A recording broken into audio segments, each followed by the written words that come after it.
नमस्कार प्रणाम। हम भोजपुरी सिंगर आनंद सिंह। भाई आज मेरा गाना रिलीज हुआ है सैड सॉन्ग, आप लोग ज़रूर सुनिए। एक लाइन आप सभी को सुना देते हैं। खूब सारा प्यार दीजिए अपन भाई को।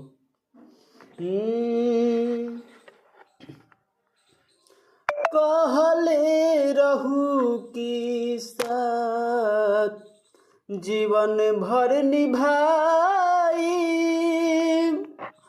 तुहरा से दूरी जान कबहू न जाई। मरी दीवाना तोहर घरे के गेट पर, कि मरी दीवाना तोहर घरे के गेट पर, तो कैसे बैठबू जय माला के सेट पर, कैसे बैठबू जय माला के सेट पर। किस्मत में रहलू ना गैलू दिल तोड़ के, रही का कसूर सोना गैलू मुँह मोर के।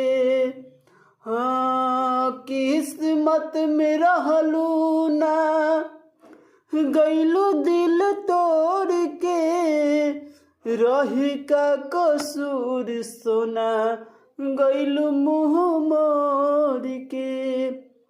आप लोग जाइए, आप इस गाने को भाई लोग जरूर सुनिए। सैड सॉन्ग जयमाला के सेट पर आनंद सिंह ऑफिशियल चैनल पर इस गाने को रिलीज़ किया है।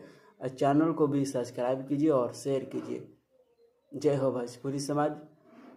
अपने छोटे भाई को सपोर्ट कीजिए। ऐसे ही गाना आप लोग के बीच लाते रहेंगे भाई। और बहुत ही बवाल गाना अभी आने वाला है सॉन्ग लोकगीत। खूब दबा के शेयर कीजिए और चैनल को भी सब्सक्राइब कीजिए।